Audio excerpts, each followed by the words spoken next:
नमस्कार सर्वांना. श्री स्वामी समर्थ. तुम्हा सगळ्यांचं आपल्या चॅनलमध्ये खूप खूप मनापासून स्वागत आहे. आजचा दिवस तुम्हाला खूप छान आनंदाचा जाऊ दे हीच स्वामींचरणी प्रार्थना करते आणि आजच्या व्हिडिओला सुरुवात करूया. तर आजच्या व्हिडिओमध्ये आपण स्वामींची सेवा करत असताना झोप येणे, जांभई येणे किंवा नकारात्मक विचार मनामध्ये येणे किंवा अश्लील विचार मनामध्ये येणे, अशा गोष्टी जर तुमच्यासोबत घडत असतील तर हे आपल्यासोबत का घडतं किंवा स्वामींची सेवा किंवा देवपूजा करायला बसल्यानंतरच या गोष्टी का घडतात, सेवा करावीशी वाटत नाही.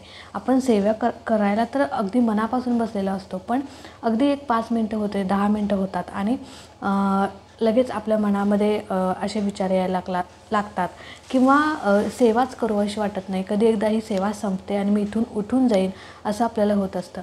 तर हे का होतं, याचं मुख्य कारण काय आहे आणि यावरून आपल्याला स्वामी काय संकेत देत असतात की असं का होतं आपल्यासोबत. आणि अशा गोष्टी जर तुमच्यासोबत घडत असतील तर याच्यावरती असा कोणता उपाय आहे जो आपण करायचा आहे. तर बघा, जेणेकरून आपली सेवा पूर्ण होईल, अशी कोणतीही बाधा आपल्या सेवेमध्ये येणार नाही. तर हा उपाय मी स्वतः करते आणि कितीतरी वेळा मी हा उपाय केलेला आहे आणि अजूनही करते. ज्यावेळी अशा गोष्टी घडतील, ज्यावेळी कधी काही टेन्शन असले की आपल्याला सेवा करावीशी वाटत नाही किंवा सेवा करताना मन लागत नाही बघा, किंवा काही टेन्शन जरी नसलं किंवा काहीच घरामध्ये एखाद्या वेळ वाद होतात, पण म्हणून आपण सेवा करायला बसतो का, तर आपलं मन जे आहे ते म्हणजे जे काही टेन्शन आहे ते निघून जाईल, आपण सेवेत मन रमेल म्हणून आपण सेवा करायला बसतो. पण तसं काहीच घडत नाही, उलट नको तेच विचार आपल्या मनामध्ये येत असतात. तर ज्यावेळी माझ्यासोबत असं घडतं त्यावेळीसुद्धा मी हा उपाय करते आणि तुम्ही जर हा उपाय कराल, अशा गोष्टी तुमच्यासोबत घडत असतील तर नक्कीच तुमची सेवा 100% पूर्ण होणार आहे. आणि कधीही सेवा करत असताना तुमच्या मनात असे कधीही विचार येणार नाहीत किंवा नकारात्मक विचार येणार नाहीत किंवा सेवा करावीशी वाटणार नाही, असं कधीही होणार नाही. त्यामुळे हा उपाय जो आहे, जो मी सांगणार आहे, तो तुम्ही नक्की करून बघा. याचा मला स्वतःला अनुभव आलेला आहे आणि अनेक लोकांनी हा उपाय केलेला आहे. तर बघा, ज्यावेळी आपण सेवा करायला बसतो त्यावेळी मनात विचार घाणेरडे येणे किंवा अश्लील विचार येणे, नकारात्मक विचार येणे, झोप येणे, जांभई येणे.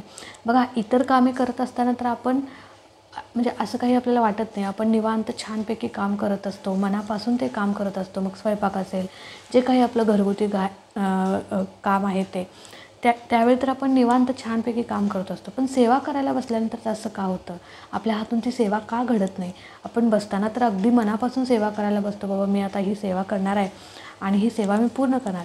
पण ज्यावेळी आपण बसतो, एक 5 मिनटं 10 मिनटं होतात, त्यावेळी असं वाटत होतं की कधी एकदा ही सेवा संपते, नको वाटतं, झोप येते, जांभई येते, मनात विचार येतात.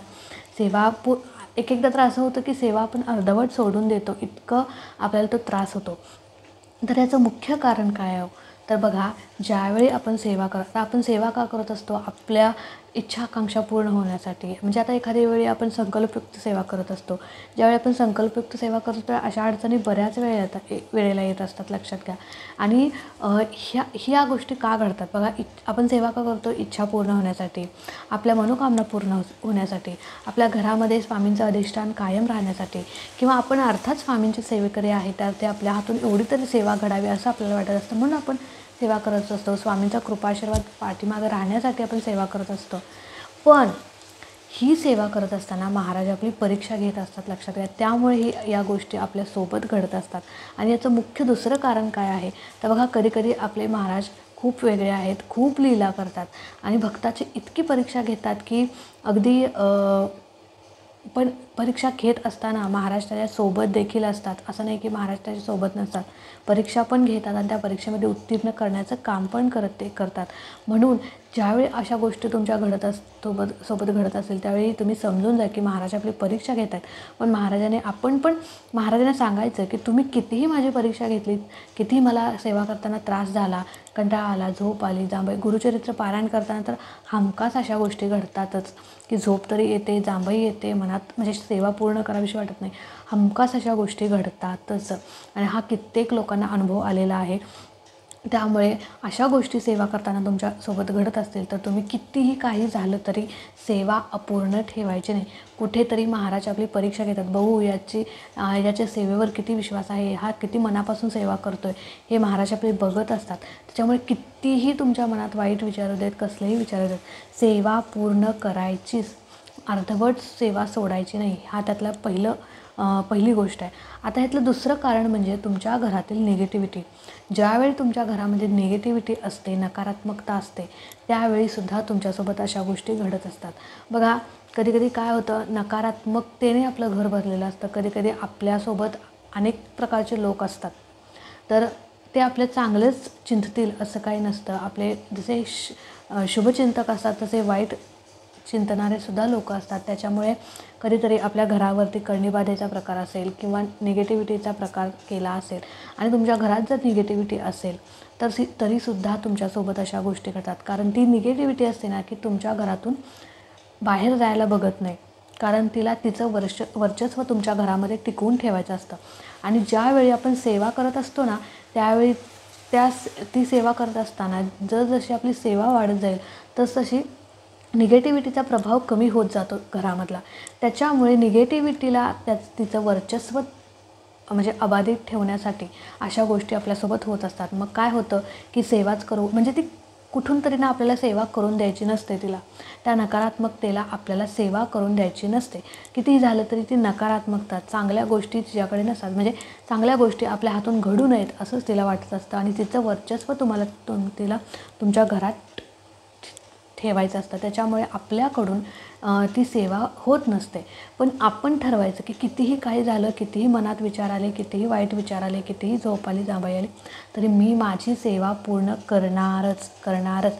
बघा, सगळ्यात पहिले तर तुम्ही सेवा करायला बसताना ना हातपाय स्वच्छ धुवून तुम्ही सेवा करायला बसा. कधी आपण काय करतो, बाहेरून येतो आणि डायरेक्ट आपण देवघरापुढे जातो. पण बाहेरून आपण आलेलो असतो, अनेक लोकांशी आपण बोललेलो असतो, अनेक नको ते म्हणजे वाईट दृश्य आपण बघितलेलं असतो किंवा घाणेरडे पाय असतील किंवा धूळ आपल्या अंगावरती असते.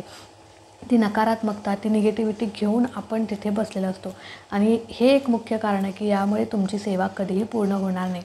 त्यामुळे घरात आलात, कधीही सेवा करायला बसा, सकाळी बसा, संध्याकाळी बसा, दुपारी सेवा करायला बसा, पण स्वच्छ हातपाय धुवायचे, मन प्रसन्न करायचं, फ्रेश व्हायचं आणि मगच तुम्ही सेवेला बसायचं. बघा, तुमची सेवा देखील पूर्ण होईल आणि तुम्हाला त्या सेवेचा आनंद मिळेल. त्यामुळे सेवा करायला बसत असतानासुद्धा आपण स्वच्छ असलं पाहिजे, आपलं मन स्वच्छ असलं पाहिजे. तर अशा प्रकारे ह्या गोष्टी आहेत. आणि ज्यावेळी नकारात्मकता आपल्या घरामध्ये असते त्यामुळे सुद्धा अशा गोष्टी घडत असतात की सेवा पूर्ण होत नाही. मग आता काय करायचं बघा, याच्यावरती काय, आता कितीही काही ठरवलं ना तरी आपण म्हणजे कितीही या गोष्टी घडत असल्या तरी आपण ठरवायचं की मी या विचारांशी गप्पा मारणार नाही. भले तुमच्या मनात येऊ देत ते विचार, तुम्हीच विचार करावं. तुम्ही इतर कामे करता त्यावेळी तुमच्या मनात तसे विचार येतात का सांगा? नाही येत. पण सेवा करायला बसल्यावरच अशा गोष्टी घडतात. त्यामुळे एक तर निगेटिव्हिटी तुमच्या घरामध्ये आहे किंवा महाराज तुमची परीक्षा घेत आहेत हे लक्षात घ्या. तर ह्या 2 गोष्टी आहेत आणि ह्यावर काय उपाय तो मी नक्कीच सांगते. बघा, ज्यावेळी आपण सेवा करत असतो त्यावेळी आपण ठरवायचंच कितीही काही झालं तरी मी माझी सेवा पूर्ण करणार. भले तुम्ही त्या विचारांनाच तुम्ही सांगायचं, कितीही तुम्ही माझ्या मनात आलात, कितीही माझ्या मनात कोणताही विचार येऊ दे. मग नकारात्मक विचार, अश्लील विचार किंवा झोप, जांभई किंवा आपलं एक असतं की सेवा तर आपण करायला बसलेलो असतो पण आपलं मन दुसरीकडे भरकटतं की माझा मुलगा काय करत असेल, मुलगी काय करत असेल, माझं अजून हे काम करायचं आहे, ते काम, असे विचार आपण करत असतो. पण त्या विचारांना आपण आपल्या मनामध्ये थारा द्यायचा नाही. कितीही ते विचार आले तरी त्यांना सांगायचं तुम्ही या, पण मी तुमच्याशी गप्पा मारणार नाही, मी माझी सेवा पूर्ण करणार आहे असं तुम्ही ठरवायचं. कितीही विचार मनात आले ना अजिबात त्यांच्याशी गप्पा मारायचं नाही.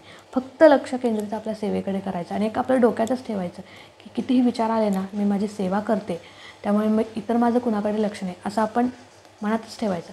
पण तरीही एवढं करून देखील जर तुम्हाला तुमच्या मनामध्ये विचार येत असतील तर काय करायचं बघा.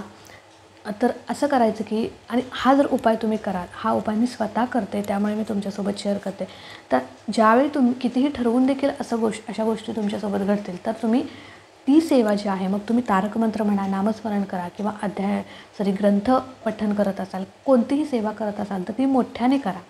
आता मोठ्याने म्हणजे इतकी मोठ्याने पण नाही की ज्या लोकांना त्याचा त्रास झाला पाहिजे असं नाही. तुमच्या कानापर्यंत ती ऐकू आली पाहिजे. म्हणजे आता तुम्ही तारक मंत्र म्हणताय तर आपण काय करतो, आपल्याला एक सवय असते की आपण मनातल्या मनात म्हणत असतो, पण हे पूर्णपणे चुकीचं आहे. ज्यावेळी असं घडत असेल तर तुम्ही ती सेवा मोठ्याने म्हणा. तारक मंत्र कसा म्हणायचा, निशंक होई रे मना, निर्भय होई रे मना, प्रचंड स्वामी वळ पाठीशी नित्य आहे रे मना. जेणेकरून ते आपल्या कानाला सुद्धा ऐकू आलं पाहिजे. आणि ज्यावेळी असं कराल ना तुम्ही, त्यावेळी तुम्ही अनुभव घेऊन बघा. व्हिडिओ पॉज 2 मिनटं करा आणि तुम्ही स्वतः हे करून बघा. तुमच्या मनात कोणतेही विचार येणार नाहीत. आणि ज्यावेळी तुम्ही स्वतः मोठ्याने ते म्हणाल तेव्हा डबल सेवा तुमच्याकडून घडेल.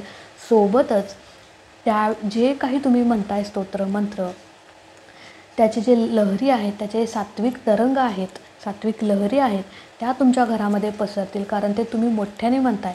आणि त्या सात्विक लहरी तरंग ज्यावेळी तुमच्या घरामध्ये पसरतील त्यावेळी आपोआप तुमच्या घरातील निगेटिव्हिटीसुद्धा बाहेर जाणार आहे. लक्षात घ्या, इतकी ताकद त्या मंत्रांमध्ये आहे. त्याच्यामुळे असं जर तुमच्यासोबत घडत असेल तर त्यावेळी तुम्ही ती सेवा मोठ्याने म्हणा, जेणेकरून तुमच्या कानाला तरी ऐकू येईल इतपत मोठ्याने तुम्हाला म्हणायचे आहे. आणि हा उपाय तुम्ही नक्की करून बघा आणि अनुभव घेऊन बघा. ह्या उपायाने काय होईल, तुमची सेवा देखील पूर्ण होईल. तुमच्या मनात कोणते विचार वाईट येणार नाहीत. तुम्ही जे वाचताय ते तुमच्या कानावरती सुद्धा पडतं आहे. तुमचं जे तोंड आहे ते सुद्धा तुमचं चालू आहे, तुमच्या कानावर सुद्धा ते पडतं आहे. सोबत घरामध्ये सगळ्यांना ऐकू जातं आहे. घरामध्ये त्याचे लहरी तरंग पसरत आहेत. त्याच्यामुळे निगेटिव्हिटीसुद्धा बाहेर जाते. तर इतके फायदे या उपायाचे आहेत. तुम्ही त्यामुळे सेवा करत असताना जर तुमच्या मनामध्ये वाईट विचार येत असतील, अश्लील विचार येत असतील किंवा कोणतेही विचार येत असतील तर हा उपाय तुम्ही नक्की करून बघा आणि अनुभव घेऊन. मी हा उपाय खरंच, मला ज्यावेळी अशा गोष्टी माझ्यासोबत घडल्या ना त्यावेळी मी अशीच सेवा करते. त्यामुळे सेवा देखील पूर्ण होते आणि त्याचं फळसुद्धा आपल्याला संपूर्ण मिळतं. त्याच्यामुळे हा उपाय तुम्ही नक्की करा आणि अनुभव घेऊन बघा. तर चला, आजचा व्हिडिओ इथेच एंड करते. आवडला असेल तर नक्कीच लाईक करा, शेअर करा. चॅनलवरती नवीन असाल तर चॅनलला सबस्क्राईब नक्की करा. भेटूया अशाच एका नवीन व्हिडिओसोबत, नवीन सेवेसोबत. तोपर्यंत खुश राहा, आनंदी राहा. सगळ्यात महत्त्वाचं, स्वामींची सेवा करत राहा. श्री स्वामी समर्थ.